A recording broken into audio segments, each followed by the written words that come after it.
Olá a todos que estão aqui novamente, Live Universo Bipolar. Hoje, iniciando a nossa última live do ano de 2024.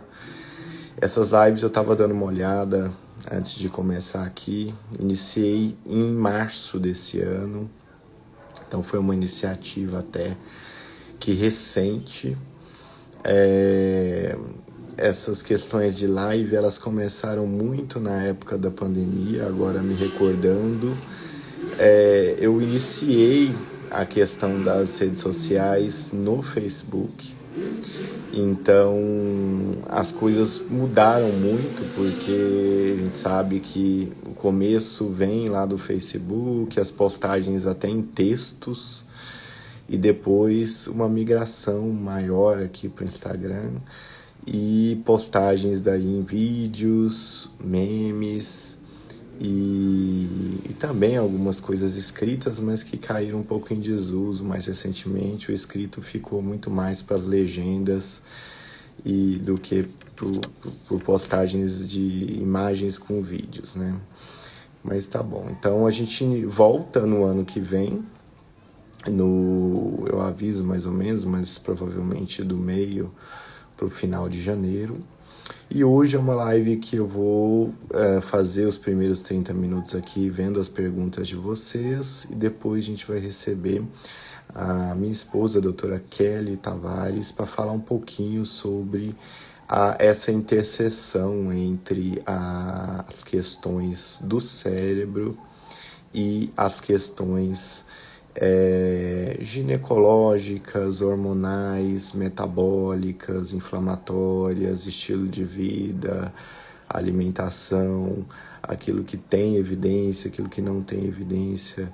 E aí vocês podem, depois eu vou abrir também a parte de perguntas sobre questões de pílulas, métodos hormonais, o impacto disso, né? A gente não pode esquecer que a maior parte dos transtornos de humor, eles acometem pessoas do sexo feminino, isso por questões biológicas. Então, eu pensei que esse fosse ser um tema muito interessante para a gente discutir, porque existe sim essa influência. Bom, vindo aqui então para as perguntas, para a gente poder aproveitar esse período inicial, vamos voltar aqui para ver o que foi perguntado no início. Vou tentar ir na ordem, né? Então, uma primeira pergunta que eu encontrei aqui é sobre hipersexualidade, né? Hipersexualidade ou aumento de impulsividade sexual, né? Como todos os sintomas dos transtornos, a gente vai perceber uma coisa espectral. Então, algo que vai ser muito sutil, algo que ganha intensidade média, e depois uma coisa que tem um impacto tremendo e avassalador na vida da pessoa, né? Então, a hipersexualidade muito intensa, ela só vai acontecer nos quadros de mania, quando o cérebro está extremamente ativado, né? Lembrar que, mesmo nos quadros de mania, o aumento de impulsividade sexual não é um sintoma muito comum. Então, tem estudos que avaliam quais os sintomas mais comuns e os menos comuns. E, embora pareça ser algo que as pessoas acreditam que faça parte da pessoa com transtorno bipolar, não é um sintoma tão comum assim quanto se acha. O aumento de impulsividade sexual na mania, ele ocorre em menos de 50% das pessoas. E na mania é aquela questão muito intensa. Então existe um comportamento que pode até acontecer da pessoa tirar roupa em lugares públicos, né? Se vocês, por curiosidade, colocarem na internet, nas plataformas de vídeo, Eu fiz isso uma vez e me surpreendi, né? Pessoa tira roupa em shopping, pessoa tira roupa na rua. Isso é muito comum, assim, né? Aparece muito lá nessas plataformas e, em geral, não se tem o cuidado de pensar que aquilo possa ser um transtorno, né? Claro que pode acontecer em outros contextos, uso de substâncias, mas também pode ser uma pessoa que está em crise. E então não é algo engraçado ou algo que deveria ser exposto, porque isso destrói, na realidade, a vida da pessoa depois, né? Então, o comportamento hipersexual muito intenso, ele tem essa característica de fazer sexo em lugares públicos, tirar roupa em lugares públicos e tal.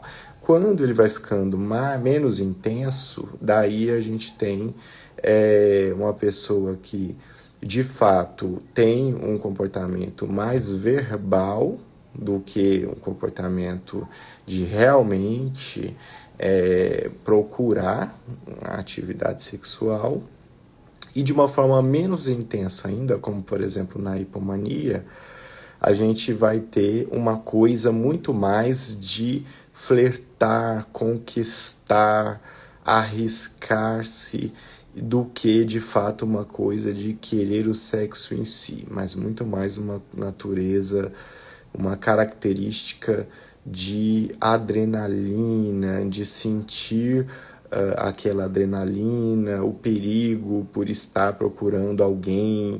É uma pessoa, por exemplo, que está num relacionamento e que procura outro, um colega de trabalho, uma pessoa proibida, vamos dizer assim, né? Então, é importante ficar claro que a questão de impulsividade sexual não é somente uma questão de vontade de obter a relação sexual em si, mas também uma coisa associada a buscar essa busca pela adrenalina e pela aventura, por fazer algo arriscado, esse destemor desse tipo de comportamento, né? E nessa situação a pessoa acaba ficando assim, de uma certa forma enebriada por aquele estado mental, né? Naquele momento ela acredita que aquilo domina ela de uma certa forma, né? Então acho que hipersexualidade é isso, assim, essa apresentação espectral que pode envolver desde algo muito sutil e não percebido até algo muito ostensivo e até que pode configurar até um crime, né? Se a gente pensar no crime de atentado ao pudor, e então, claro que se a pessoa for presa por isso e tiver realmente um diagnóstico, isso vai ser um atenuante, porque a gente sabe que o transtorno pode afetar o comportamento do indivíduo. A gente teve um caso, né, de uma moça que teve relação sexual com um mendigo, e é muito interessante ver o quanto as pessoas de fato não têm a menor ideia sobre transtornos mentais, porque os comentários nas postagens geralmente são bem tristes, mostrando que as pessoas não acreditam na doença mental, né? Essa é a verdade. Se fala muito hoje sobre isso, mas a verdadeira a massa das pessoas, a maior parte das pessoas, elas acabam tendo pouco conhecimento sobre essas coisas, né? Então ainda temos muito caminho a trilhar. Outra pergunta aqui sobre essa tal questão da demência no transtorno bipolar. As pessoas com anos de evolução evoluírem para quadros demenciais, né? Então, esse é um assunto que ele ganhou um pouco de intensidade nos últimos anos. Ele ganhou e perdeu intensidade nos últimos anos porque acreditava-se que existia uma neuroprogressão, ou seja, o cérebro ele evoluiria negativamente em todas as pessoas com transtornos de humor, Mas isso depois, com o tempo, não se confirmou, né? Então não é uma verdade, não é uma evolução de todas as pessoas com transtorno bipolar, de que vão ficar demenciadas e que vão ter problemas, né, demenciais. Isso até, eu acho que algumas pessoas utilizam isso de uma forma até ameaçadora, até de uma forma para assustar e coagir, né? Se você não fizer tratamento, você vai evoluir assim. Mas, assim, o que as evidências mostram é que mesmo alguns indivíduos que têm múltiplos episódios, pode não acontecer uma perda cognitiva certeira, né? A gente sabe que os episódios de ativação, que são os episódios de mania, e os mistos, que tem a mania dentro deles, podem ser mais lesivos para o sistema nervoso, mas isso não é uma verdade absoluta, porque os estudos que acompanham as pessoas mostram que uma parte, né, das pessoas, metade mais ou menos das pessoas, não terão uma evolução necessariamente ruim desta maneira cognitiva.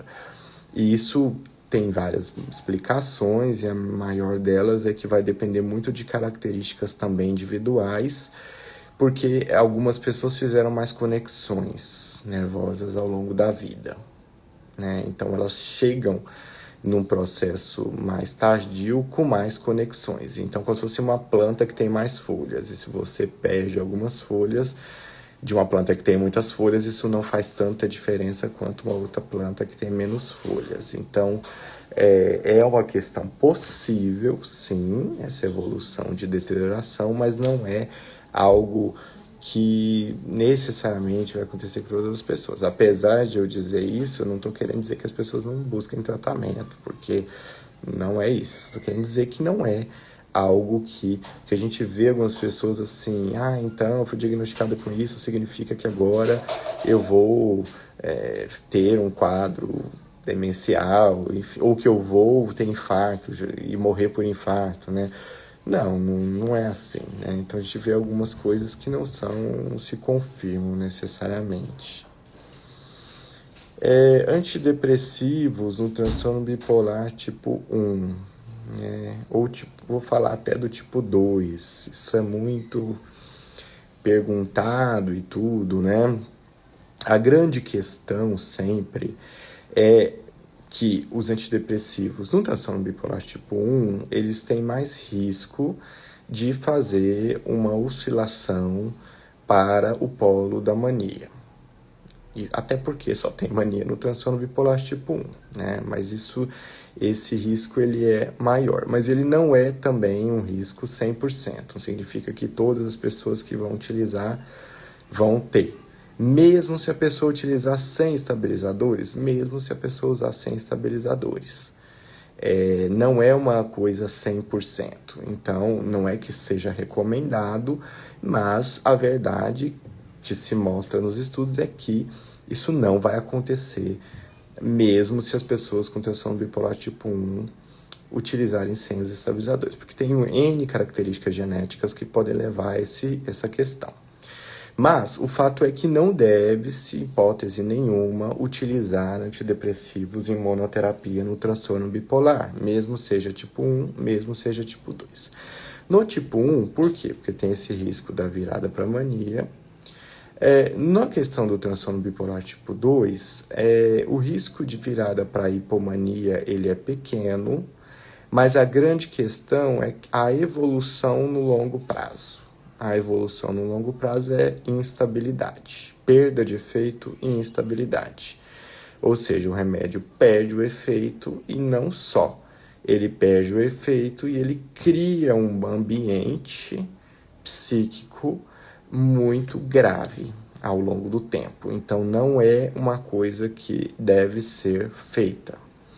E por quê? Porque a instabilidade decorrente disso ela pode levar muito tempo para ser corrigida, ou ela pode ter um desfecho fatal, como por exemplo se a pessoa tiver uma tentativa de suicídio.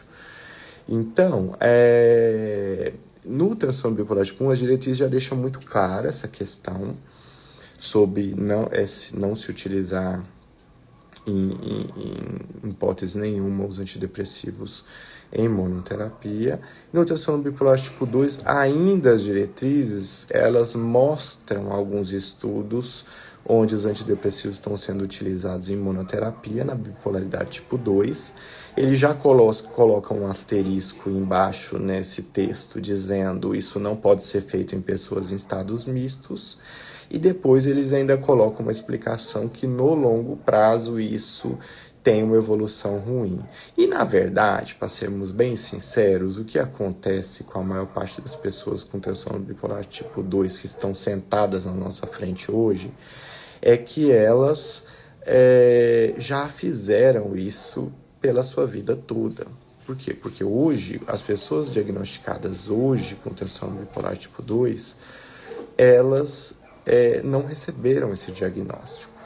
Elas simplesmente chegam hoje, depois de 15 ou 20 anos, sem esse diagnóstico. Então, isso já aconteceu na vida delas. Então, o que a gente busca hoje em dia é realmente evitar que isso aconteça. Então, o trabalho hoje em dia é um trabalho preventivo, e não um trabalho de tratativo disso, né? Terapêutico dessas questões. E assim, é preciso desmistificar na cabeça das pessoas a ideia de que antidepressivos são os melhores antidepressivos. Dá para entender essa frase? Ela é um pouco complexa, mas é isso mesmo. Por quê? O que eu quero dizer com essa frase? Várias substâncias podem ser antidepressivas. Tá? Estabilizadores são também alguns antidepressivos. Tá? Então, alguns estabilizadores de humor têm efeito antidepressivo. Algumas substâncias, como hormônio tiroidiano, são antidepressivos. Algumas substâncias utilizadas no Parkinson, por exemplo, são antidepressivos. E a gente tem os antidepressivos clássicos, né, que receberam esse nome na bula, tal, que eles teriam um potencial antidepressivo. Mas cabe lembrar que o fato deles terem sido testados como antidepressivos em outras doenças, como a depressão clássica, não os torna antidepressivos globais, gerais. Então, temos que desmistificar essa história de que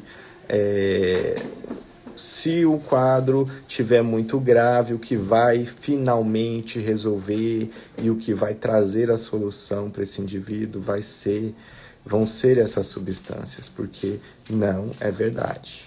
Então, assim, lembrar que o que as evidências mostram é que os estabilizadores de humor no transtorno bipolar têm mais efeito antidepressivo do que os próprios antidepressivos clássicos. Tá? E além disso, é importante lembrar no longo prazo, porque o transtorno bipolar não é uma doença de um mês. É um quadro que acompanha a pessoa a vida toda e continuará acompanhando a pessoa pela vida toda. E o objetivo do tratamento é que a vida toda aconteça com o mínimo do transtorno aparecendo. Que a gente coloque uma capa sobre a pessoa e que permita que só apareça o que é de fato a personalidade e os sintomas não se exteriorizem. Ou se exteriorizarem, que seja de uma forma muito sutil. Tá? Vamos para uma última pergunta aqui, antes da gente conversar sobre a psiquiatria ginecológica, se é que existe esse termo.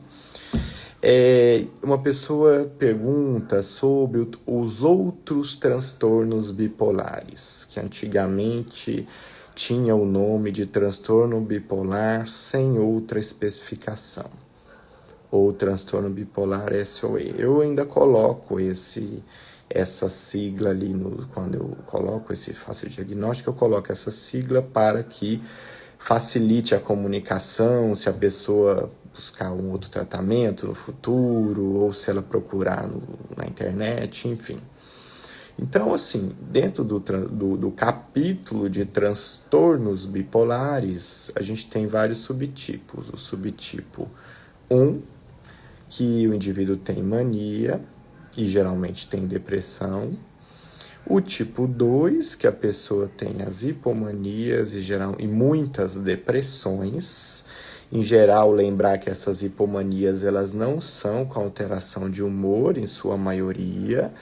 Então, se alguém quiser diagnosticar transtorno bipolar tipo 2, perguntando para a pessoa se houve algum momento da vida em que ela ficou tão alegre que aquilo era diferente do habitual e que as pessoas perceberam que ela não estava no seu normal, simplesmente não vai fazer o diagnóstico, porque isso até pode ser uma apresentação de algumas pessoas, mas não é a apresentação da maior parte das pessoas, porque as alterações de humor, elas são mais sutis e elas são interpretadas como momentos em que a pessoa está numa fase boa, que a pessoa está animada e tudo. O que vai ajudar de fato no tipo 2 é o aumento de atividade dirigida a objetivos. Aumento de atividade dirigida é quando a pessoa tem um impulso aumentado dentro dela que a leva a ficar focada em assuntos específicos, seja trabalho, seja um projeto, seja a parte sexual, seja substâncias, seja limpeza, então assim, religião, política. E isso não é uma coisa isolada, de tempos em tempos esse aumento de foco ele se torna maior e depois ele regride. Então isso, o aumento, o estar mais ativo é o que de fato caracteriza a maior parte das hipomanias. Então isso é muito subdiagnosticado porque estar mais ativo não é percebido pela pessoa como algo anormal.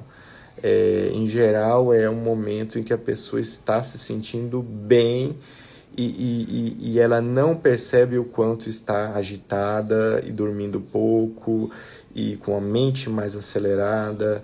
E aí isso funciona como se fosse uma lâmpada que excedeu o seu limite de energia e que depois ela vai entrar em um período de aquiescência, um período de perda dessa energia, que é a depressão. E depois ela volta para isso, depois ela volta para a depressão. E por isso que então a gente tem sempre que olhar com muitos olhos depressões recorrentes, porque podem esconder transtornos bipolares tipo 2. Depois, abaixo do transtorno bipolar tipo 2, a gente tem a ciclotimia, que aí as alterações elas são mais sutis porque não chegam a ter episódios de depressão completos e nem chegam a ter hipomanias muito intensos. Então, na realidade, uma pessoa que oscila constantemente há muitos anos de humor, de energia e de impulsos e que, em geral, também não buscam o tratamento por conta deste diagnóstico. Eles buscam o tratamento por conta de crises de pânico ou de transtornos alimentares, ou por questões no sono, ou por uma ansiedade que não responde a nenhum tratamento. E a hora que você observa é uma pessoa ou transtorno borderline. Existe muita comorbidade entre o transtorno borderline e a ciclotimia. E por último, daí tem os outros transtornos bipolares e doenças relacionadas. Os outros transtornos bipolares têm várias apresentações descritas que se encaixam nisso, mas eu acho que vale a pena colocar a mais importante, que é quando o indivíduo tem hipomanias recorrentes, mas não tem depressões. Qual que é a diferença do transtorno bipolar tipo 2? Transtorno bipolar tipo 2, a pessoa tem hipomanias e ela tem mais depressões enquanto quadro clínico marcante, Tanto que o diagnóstico ele vem como uma depressão no primeiro momento. No transtorno bipolar SOE ou outros transtornos bipolares, São indivíduos que vivem em hipomania quase que constantemente, de forma recorrente, onde essas pessoas vão acabar buscando tratamento em várias, de forma geral, elas vão buscar tratamento por dependência de substância, né? Porque nessas hipomanias, alguns indivíduos acabam indo para aumento de impulsividade por substância, ou elas podem buscar também porque não dormem. Então, veja, queixa, porque enquanto não tiver queixa, na realidade essas pessoas estão na vida aí normal, vivendo assim, sem saberem e até não acreditando que tenha problema nenhum com elas, porque a gente sabe que todos os sintomas da mania, da hipomania, eles não têm crítica, o cérebro ele não tem uma percepção clara do que está acontecendo, é um ponto cego para a pessoa. Então, se a pessoa está grandiosa, ou está irritada, ou está impulsiva, e for questionada, ela vai dizer que o problema é seu, que está vendo coisa onde não tem. Então, são quadros bem difíceis, porque faz parte dessa apresentação dos sintomas da mania. Enquanto que os sintomas da depressão, normalmente, a pessoa já percebe qualquer degrau de desnivelamento dos sintomas, né? Então, qualquer queda de energia ou sensação desconfortável emocional já é visto como não estou bem, né? E no polo de cima isso não acontece. Então eles vão buscar muitas vezes tratamento em questão, primeiramente, né? Até serem diagnosticados também. Por conta do abuso de substâncias, e aí pode ter um diagnóstico de dependência ou não, porque são coisas diferentes, pode ter comorbidade. Vão buscar ajuda por não conseguirem dormir, e eles vão não, eu quero que você me ajude a dormir, você tem que dizer para a pessoa, não, você não está conseguindo dormir porque seu problema é mais complexo do que isso. Vão buscar ajuda porque acham que tem TDAH, porque daí eles têm uma sensação de não conseguirem se concentrar, isso vai trazendo um certo prejuízo. E, por último, também a questão de buscar ajuda por sintomatologia de ansiedade, que não responde a tratamentos até então empregados. Então, os antidepressivos, principalmente. Então, a pessoa que já tentou de tudo, e aí ela vem te procurar, e aí você percebe que esse tentou de tudo acontece e não funcionou, aconteceu porque a pessoa tem uma bipolaridade. Muito bom. Então, certo, gente, estamos aqui chegando na metade da live de hoje. Para quem está agora entrando, hoje é a última live desse ano, uma live especial de Natal, momento da gente finalizar o ano. Foram vários finais de semana, não foram todos porque eu dei uma olhada, tiveram alguns dias em que a gente acabou não tendo, mas desde março até aqui consegui cumprir esse propósito de estar fazendo as lives, né? Era uma coisa que surgiu na época da pandemia com o Facebook e depois isso se perdeu. E eu acho que as lives são momentos muito importantes, especialmente da forma como a gente veio fazendo ultimamente, onde a gente abre o vídeo e uma pessoa pode participar e contar um pouco a sua história. Isso tem uma riqueza e um valor muito grande, né? Que quando a gente consegue mostrar para outras pessoas que vivem de fato com os sintomas, descrevendo esses sintomas, esses quadros clínicos e mostrando que essas coisas elas são muito mais comuns do que se imagina, que acomete muitas pessoas, que os quadros são muito parecidos e que nós seres humanos somos praticamente iguais e todos nós podemos ter, assim como qualquer um de nós pode ter uma sinusite, qualquer um de nós pode se apresentar predisposição genética e um ambiente favorável, se desregular e ter um prejuízo de vida por conta de questões mentais, né? Quem não acompanhou todas as lives, elas estão gravadas no YouTube e também outros vídeos, né? Tem vídeos meus assim muito antigos, até falando de outras coisas, né?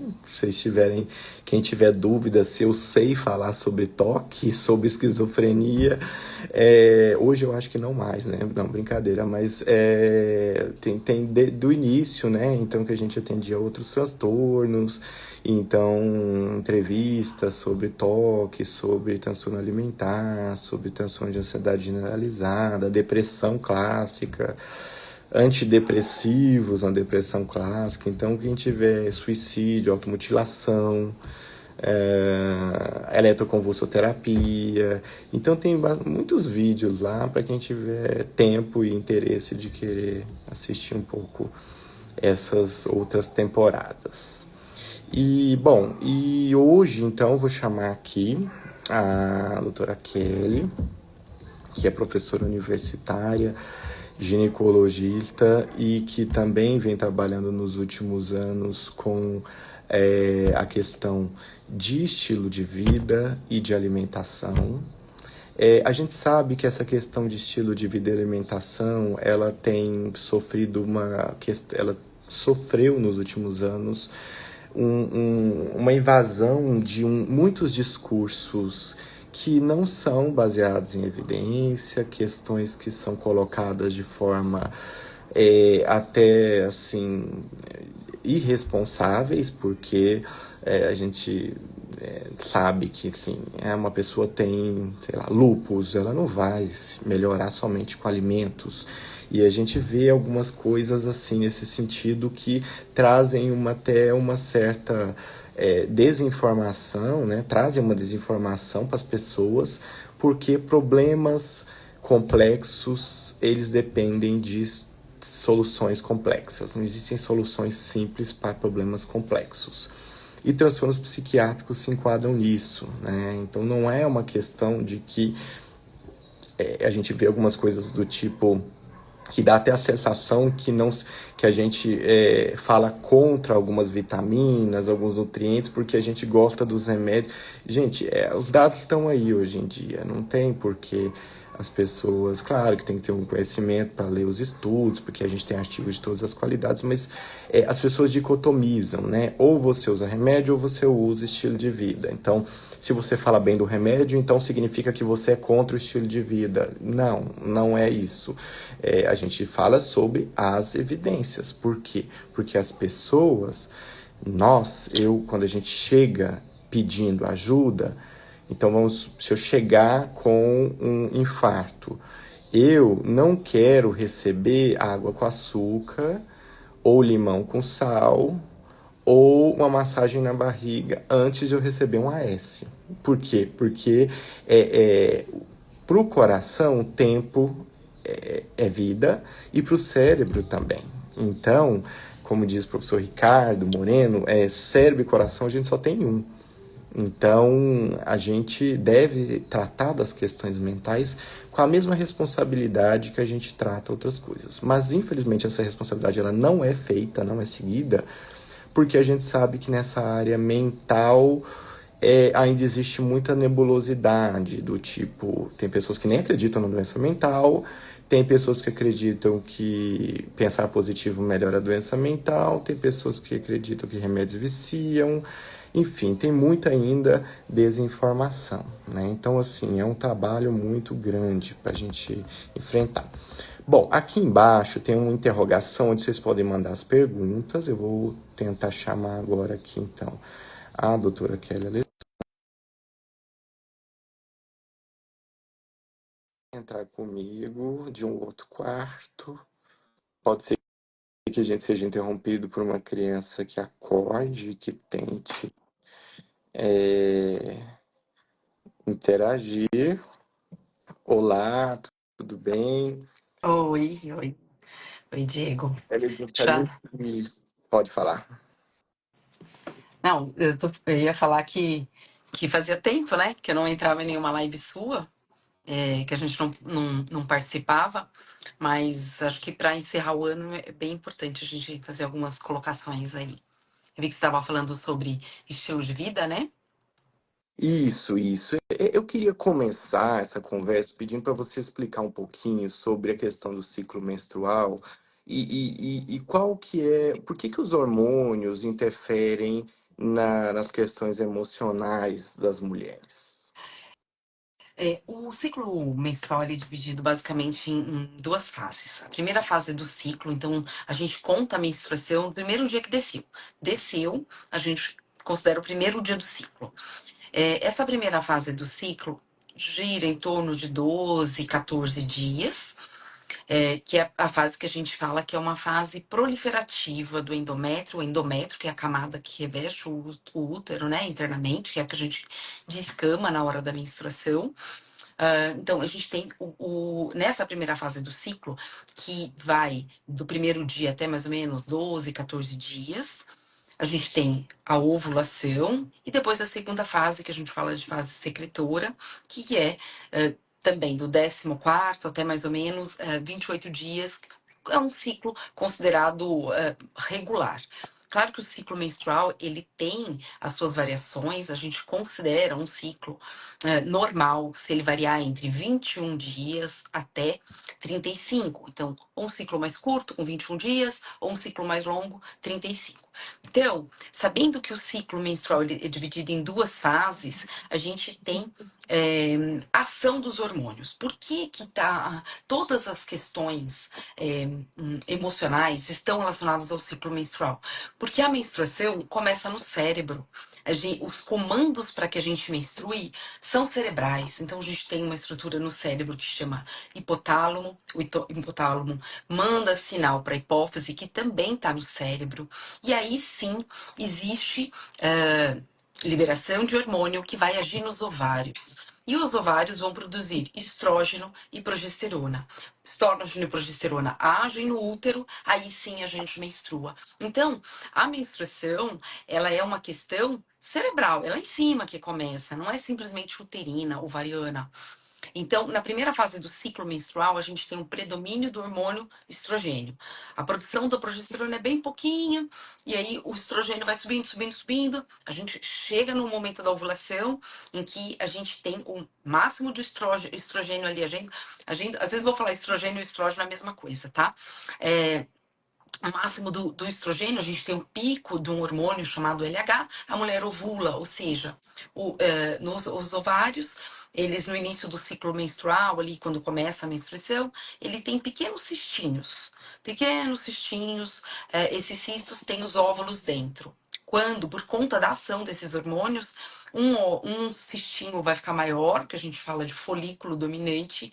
Dentro desse folículo tem o óvulo, esse óvulo fica maduro. Quando dá a ovulação, ocorre a rotura. Esse cisto rompe e libera o óvulo para uma possível gestação. Nesse momento, a gente começa a ter que o óvulo rompe, que o folículo rompe, liberando o óvulo, a gente tem a diminuição do estrogênio e começa a aumentar a progesterona. Ou seja, a mulher, ela não tem hormônios constantes. Os hormônios, eles vão flutuando ao longo do mês. E aí, quando a gente está perto de menstruar novamente, a gente tem estrógeno caindo, progesterona caindo e começando tudo novamente. Algumas mulheres são mais suscetíveis a essa flutuação hormonal.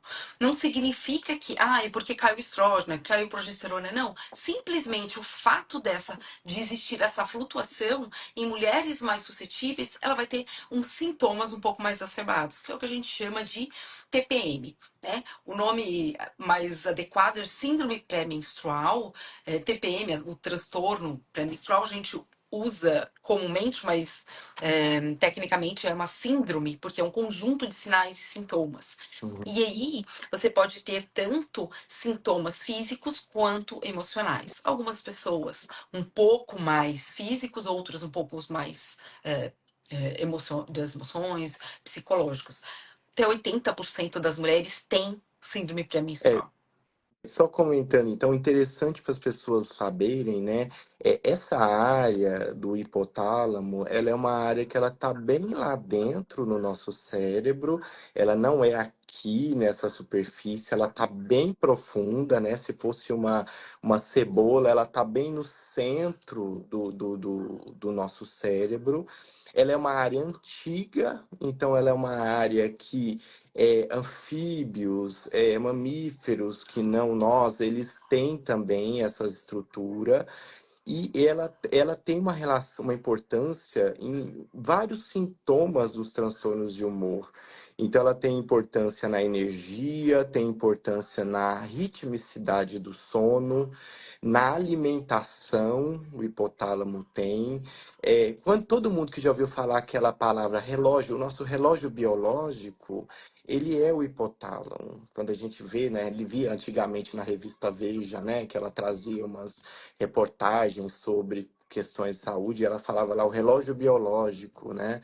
Então tem uma importância grande e olha que interessante, são essa mesma estrutura em conjunto com a hipófise, que é uma glândula que está do lado, que vai sinalizar para o útero e para os ovários, né? Para o útero, não, para os ovários, para eles produzirem os seus hormônios, né? Um sinalizador, entra em fase reprodutiva, porque é importante para procriar. E aí isso secretam os hormônios. Aí esses hormônios, eles banham o corpo da pessoa como um todo, da mulher, e aí esse banhar o corpo da mulher, em algumas pessoas, há uma sensibilidade maior para desregular outras áreas cerebrais, né? Áreas associadas ao medo, à ansiedade, áreas associadas à tristeza, à irritabilidade e à energia.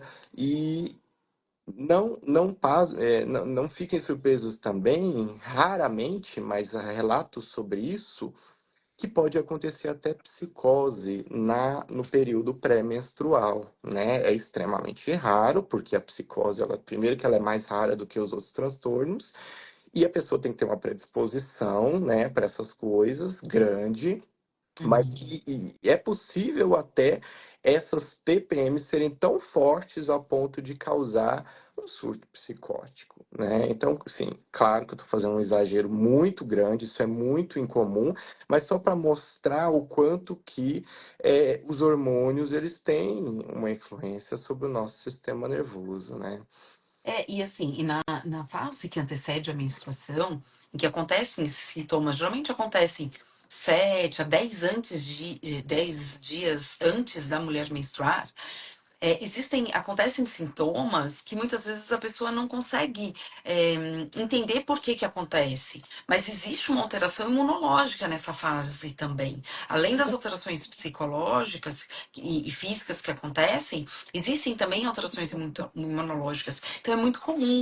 é, é, não digo muito comum, mas é comum, acontece de mulheres que, de repente, nessa fase pré-menstrual, começam a ter aumento de infecções, então, infecção respiratória, a sinusite piorou, teve uma piora de sintoma de rinite, quadros mesmo de otite, enfim, alterações mesmo da parte imunológica que acontecem nessa fase. Então, diminuição de produtividade, é importante que a gente entenda isso, que vai ter determinada época do mês em que pode haver uma diminuição da produtividade. Você não está agindo da maneira que você agiria no início do ciclo menstrual. Chega o final do ciclo, em que você está para menstruar novamente, é, a mulher muitas vezes muda, então você percebe mulheres que trabalham em empresas, que são mulheres com diretoras, ou seja, pessoas que precisam tomar grandes decisões,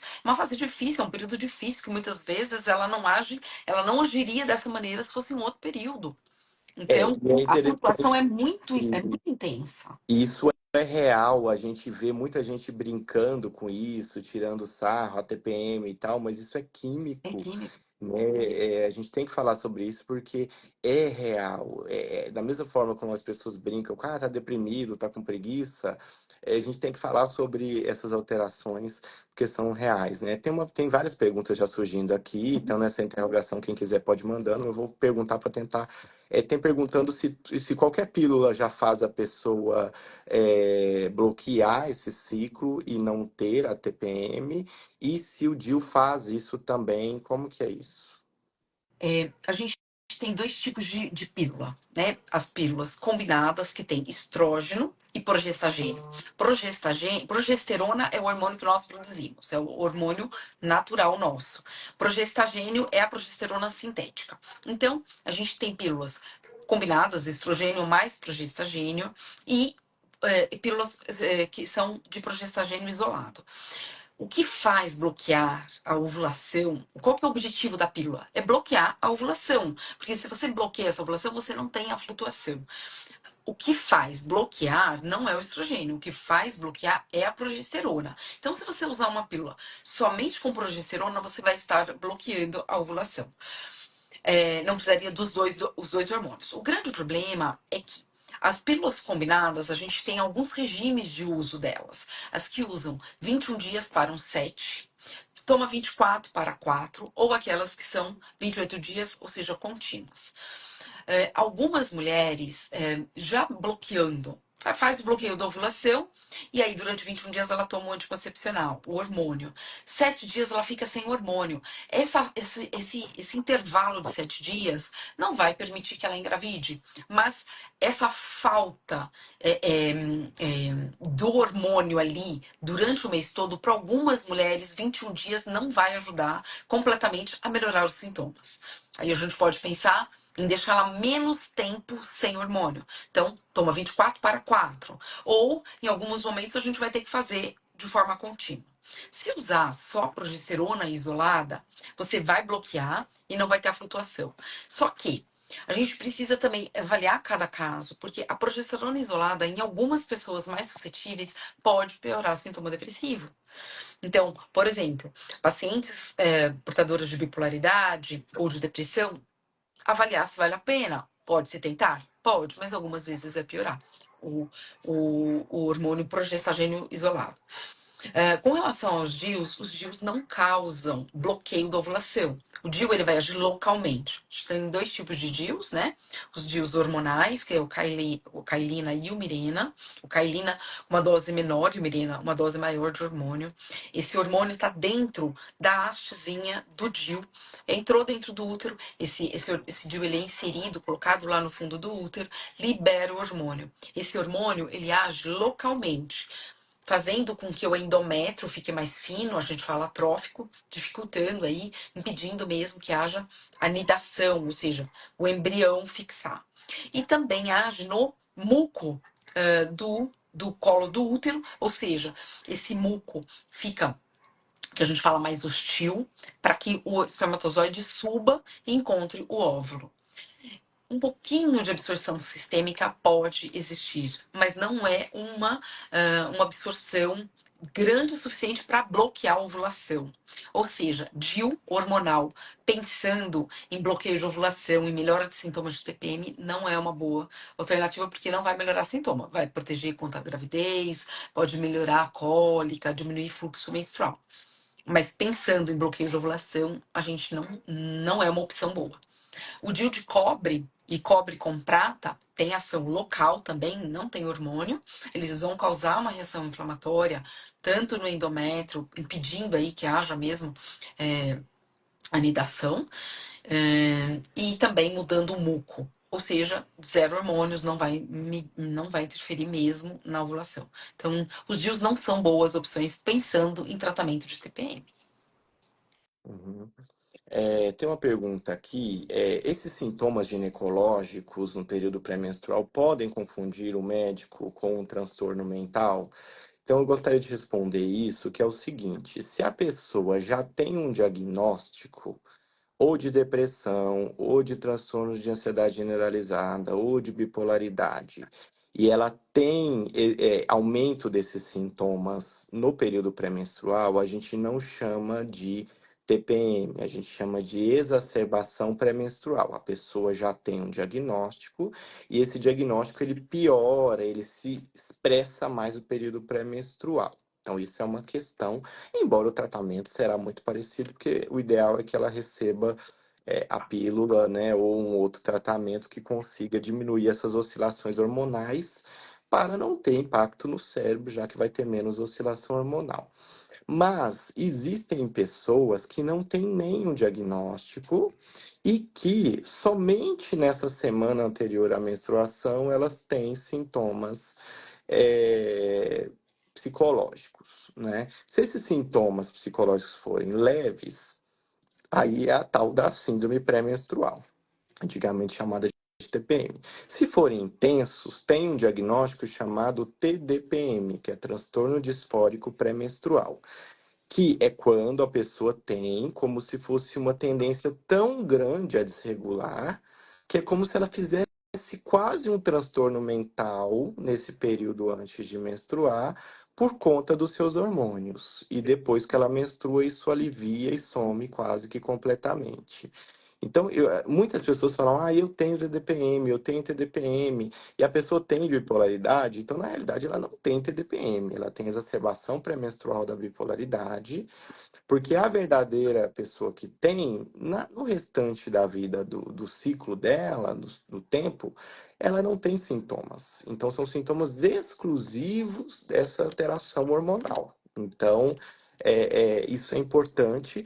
Pode confundir? Pode. Por exemplo, se um ginecologista mal orientado escutar uma queixa que a pessoa diz, eu fiquei chorando muito, sensível, fiquei em cima da cama, não comi, olha, por 7 dias, assim, né? Não, era assim, bem circunscrito. Até pensei em suicídio, aí, nossa, não, então aqui vai pro psiquiatra, porque você está deprimida. Então, isso pode sim levar a um erro diagnóstico, porque na realidade tem que se investigar a vida como um todo, aquilo que a gente sempre fala aqui, esses diagnósticos a gente tem que avaliar sempre a vida da pessoa como um todo, nunca um corte transversal, isolado, porque a chance de confusão pode ser grande, né, nesse sentido. Tem uma pergunta aqui, a pessoa pergunta assim sobre, ao longo, né, falando sobre qual a melhor, daí a medicação para não engravidar. É, a pessoa ela quer ter um método contraceptivo e ela tem um diagnóstico de bipolaridade, né? Até porque a gente sabe que alguns medicamentos a pessoa não pode engravidar, como os anticonvulsivantes, a carbamazepina, o ácido valproico e o lítio. Então, qual o melhor medicamento, né? Assim, a gente sabe que não existe uma resposta para todas as mulheres, né? Mas qual que seria uma resposta que ajudaria uma pessoa com essa dúvida, né? Difícil, né, essa resposta, porque na verdade a gente precisa ver exatamente o que que essa pessoa está tomando. Então, dependendo da medicação, vai haver interação, então ela não pode tomar nada por via oral, ela não pode usar nada com estrógeno. E ao mesmo tempo, a gente tem que avaliar se ela não tem alguma outra doença, que, por exemplo, se ela tiver uma enxaqueca com aura, tem bipolaridade, e aí tem uma exacerbação no período menstrual, vai ficando cada vez, vai ficando mais desafiador. De um modo geral, se a pessoa, se a gente não tiver nada que possa interferir com como se, assim, eu digo, não houver nenhuma interferência, nenhuma modificação antes dela menstruar, as pílulas combinadas, elas podem ser boas. Estrogênio e progestagênio podem ser usadas. Agora, o progestagênio isolado, eu geralmente acho que não é a primeira opção para as mulheres com bipolaridade. Principalmente o Dienogest e que ele dá para usar se ele ser usado isolado ou ele associado com progestagênio, com estrogênio. Porque o Dianogest é um tipo de progesterona que pode, é um sintoma comum, piora a alteração de humor. Então você tá lá na maior luta para conseguir estabilizar essa pessoa. E aí entra com anticoncepcional que pode causar uma instabilização, uma instabilidade. Acho que não vale. Ou os combinados, estrogênio e progesterogênio, eu acho que pode ser uma boa opção, ou se não houver nada de pensando em síndrome pré-menstrual, os DIUs são boas opções também. Certo. Tem uma pessoa com uma pergunta interessante aqui, eu acho que eu preciso responder, né? Um antipsicótico suspendeu a menstruação dessa mulher. Aí ela diz, porém, salvou a minha vida. O médico disse que devo escolher entre menstruar ou remédio. Está correto? Não há tratamento para prolactina alta? Então, assim, na realidade, quando existe um aumento de prolactina por um antipsicótico, que em geral são esses os estabilizadores que mais produzem esse efeito, ele não deve ser mantido. Por quê? Porque não que esse aumento de prolactina, traga uma repercussão ruim no curto prazo em si. Até porque eu até estou com uma paciente recentemente em que a gente está fazendo essa transição para um outro remédio para que seja feita a troca. Então não é uma coisa que tem que ser feita assim, meu Deus, tira logo porque vai ter um problema grave. Mas não deve ser mantido um antipsicótico por longo tempo, porque o aumento de prolactina crônico, ele pode levar a um ganho exuberante de peso, a um prejuízo grande na libido e na fertilidade, e também pode aumentar a incidência de câncer de mama. Então, é um tipo de efeito colateral que ele não é grave no curto prazo, mas tem que haver uma outra possibilidade de tratamento para isso. Vai ter que ser buscada uma outra alternativa porque não é recomendado que a prolactina fique alta de forma crônica, mesmo que infelizmente a pessoa tenha ficado muito bem, né? Infelizmente que eu digo, infelizmente não é que eu fiquei triste que ela ficou bem, então, infelizmente pelo fato de que ela vai ter que trocar esse tratamento. É, para mulheres que têm o diagnóstico e querem engravidar, né? É, está perguntando se a progesterona da gravidez causa mais depressão na mulher. A mulher que já tem depressão, ela tem uma chance maior de ter uma depressão pós-parto. Durante a gravidez, pode também. A progesterona, existe um aumento grande da progesterona durante a gestação, até para manter. A progesterona é, que é produzida ali logo que a gente engravida, que ela que vai manter a gestação. Depois a placenta vai assumir esse papel de nutrição do embrião, né, do feto, mas quando a gente engravida, a progesterona produzida é que vai manter vivo, né, manter essa gestação no início. Então, pode sim. Pessoas suscetíveis, né, não é todo mundo. Mas uma pessoa com depressão, ela também tem mais chances de depressão pós-parto. Fica de Tá olho. chegando no fim aqui, quase não falamos muito sobre o estilo de vida e sobre as questões alimentares. Queria que você falasse um pouquinho sobre a obesidade e qual o impacto da obesidade na vida da mulher global, em termos de intestino, de inflamação, infecções, reprodução, até a parte mental. E o que fazer, né, para conseguir enfrentar isso, já que a gente sabe que nos casos dos transtornos bipolares, por exemplo, existe uma comorbidade grande com a obesidade. Eu acho que a primeira coisa que a gente precisa entender é que a obesidade é uma doença. Assim como a depressão é uma doença, hipertensão, diabetes, a obesidade é uma doença que só foi reconhecida como doença em 2013, ou seja, faz pouquíssimo tempo. É uma doença crônica, ela é progressiva. Então, uma pessoa sobrepeso, ela pode evoluir sim para uma obesidade para obesidade mórbida, e é uma doença recidivante. Então a gente tem que ficar sempre de olho nela.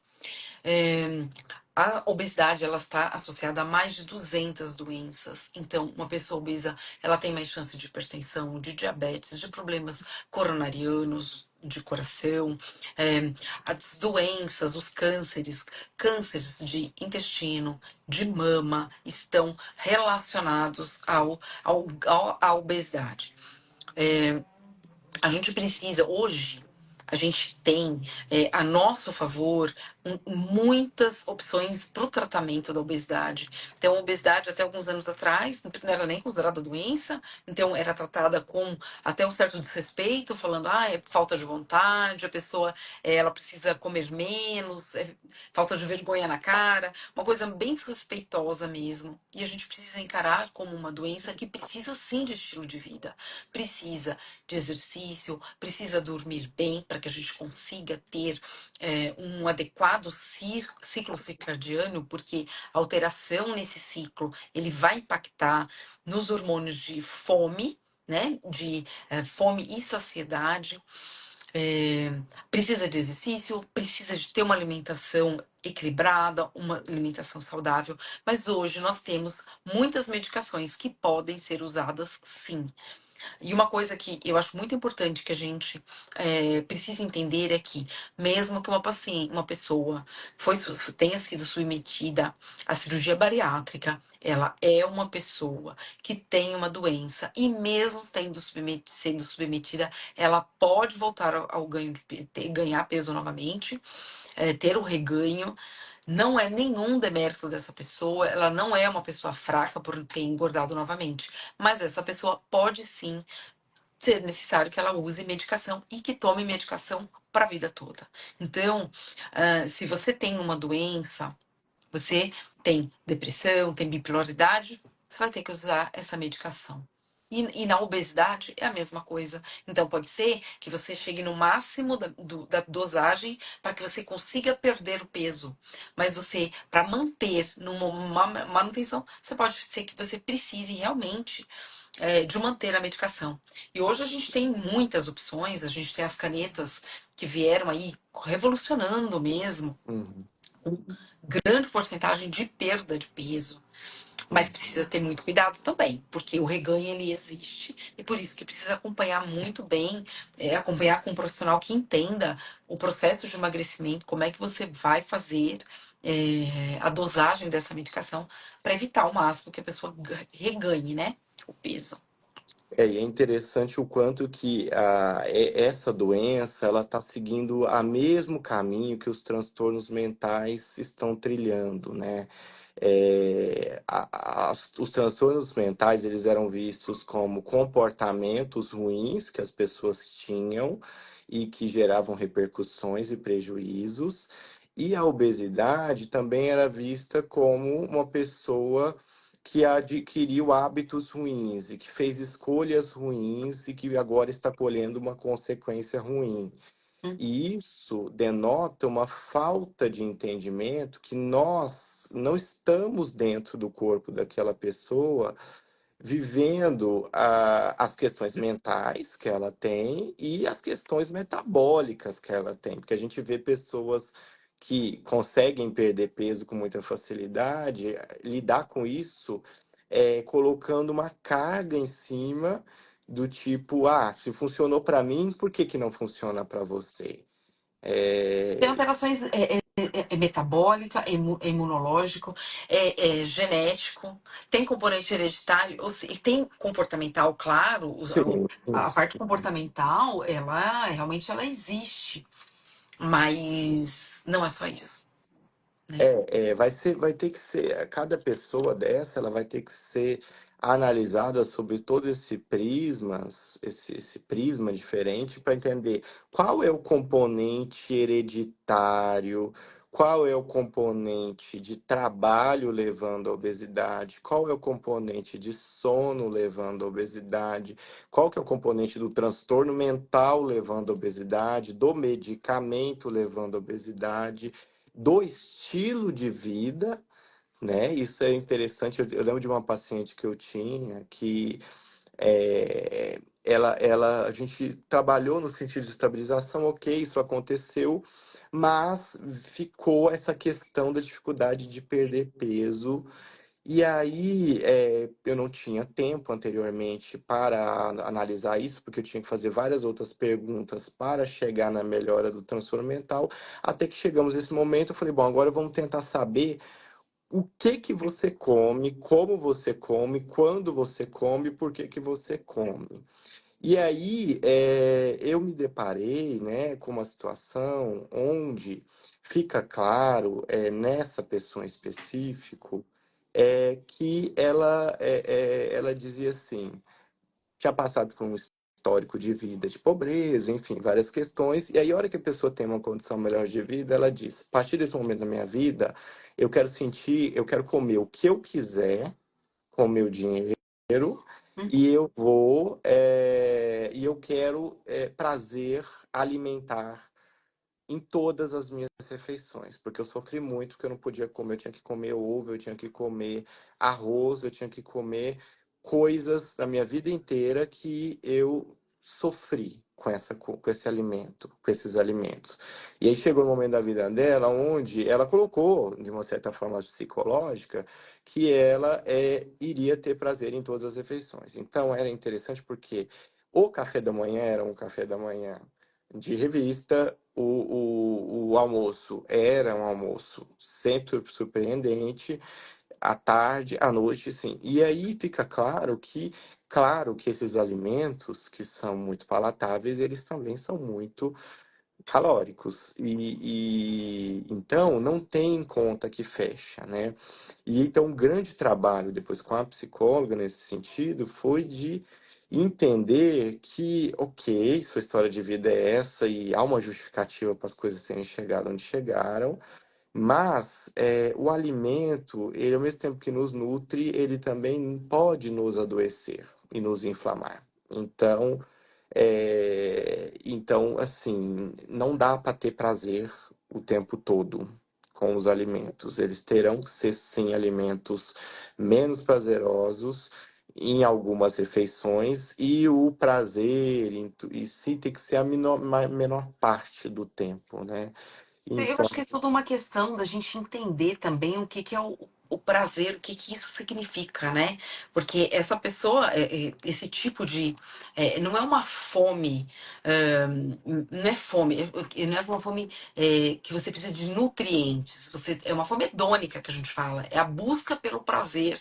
E o que que está relacionado a isso? Por isso que é tão importante a gente entender.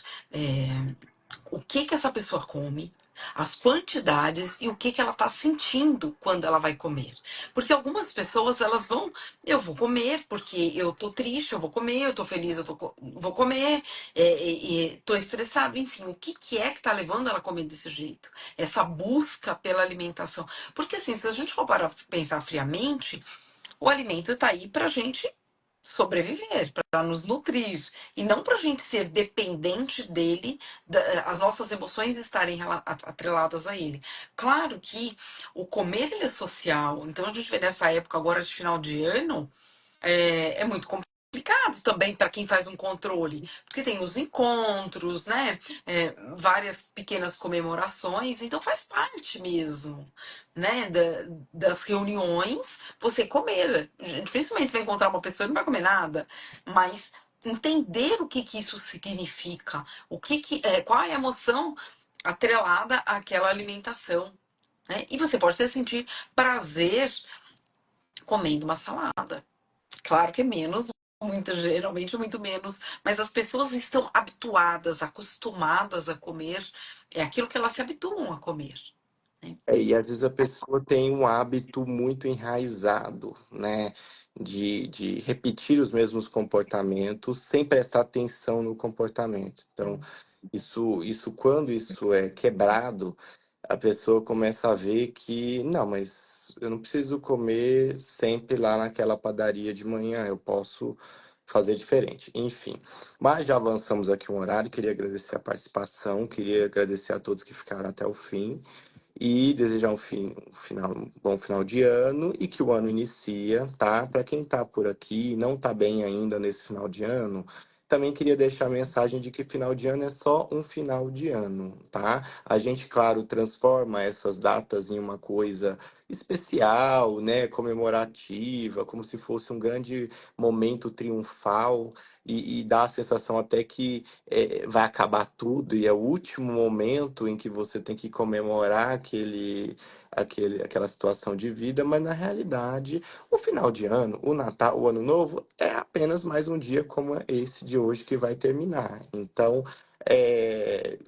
não significa que por não estar bem, significa que minha vida acabou ou eu estou terminando um ano mal, né? Você está passando por uma fase a mais e ela passa, né? Ela passa, elas passam. As fases ruins passam, as fases boas passam. Então, o Natal bom, se a pessoa for ter um Natal bom, ele vai passar. A festa do final do ano ela vai acabar e tudo vai passar. Então, não transformar esse final de ano em algo assim tão 880, do tipo, como eu não estou bem, então esse ano foi péssimo, eu estou acabando o ano péssimo, então. Não, na realidade é mais um momento, ele passa e tem todo um outro ano pela frente para que as coisas se iniciem. Então é a mais, pelo menos eu vejo assim, é mais uma data e mais alguns dias que se iniciarão aí pela frente, Eu tá acho que uma bom? coisa interessante de falar aqui também, desejando, claro, que o próximo ano, para quem não esteja, né, bem estabilizado, que as coisas melhorem, mas também tomar cuidado com o que a gente vê na internet, né? Porque no final do ano agora tá todo mundo fazendo retrospectiva, como eu posso ser triste, fui triste em 2024, se aconteceu isso, e se na sua vida não aconteceu, ok também, né? Porque a vida não é a internet. Cuidado, É. cuidado com as redes sociais, porque as redes sociais elas são potes de venenos que podem ser muito lesivos, porque são imagens, são vídeos, são narrativas criadas distorcidas. A vida de ninguém é aquilo somente, né? Eu brinco que essa minha profissão, ela é muito boa porque ela me ajuda e eu tenho essa grande presente de poder ver o ser humano como ele de fato é. E é interessante porque às vezes a gente vê alguém na mídia de um jeito muito feliz, muito maravilhoso, mas a vida real dessa pessoa, nós em geral não temos acesso, mas o psicólogo e o psiquiatra, ele tem acesso, porque é onde a pessoa tem que tirar toda a sua roupa psicológica e se mostrar como de fato é, se ela quiser melhorar, né? Então, isso mostra pra gente o quanto que a realidade, ela é muito distorcida. A gente não sabe, de fato, são encenações. São flashes de uma novela que é sempre feliz. Isso Dificilmente não é. vai vir uma pessoa falar que tá triste, né? Que tá passando por problema, que tá passando por dificuldades. Então é sempre a história feliz mesmo. E a gente precisa entender que não é assim. E eu acho A que gente ouve o paciente. a melhor forma de se blindar disso é ficar longe, porque essas narrativas elas nos convencem. Ah, é. E o nosso cérebro ele é muito vulnerável para cair em histórias e principalmente quando a pessoa não está bem. Então, cuidado, se proteja, se resguarde, que isso vai fazer bem para você, tá bom? Um abraço a todos e boa semana. Beijo, gente. Obrigada.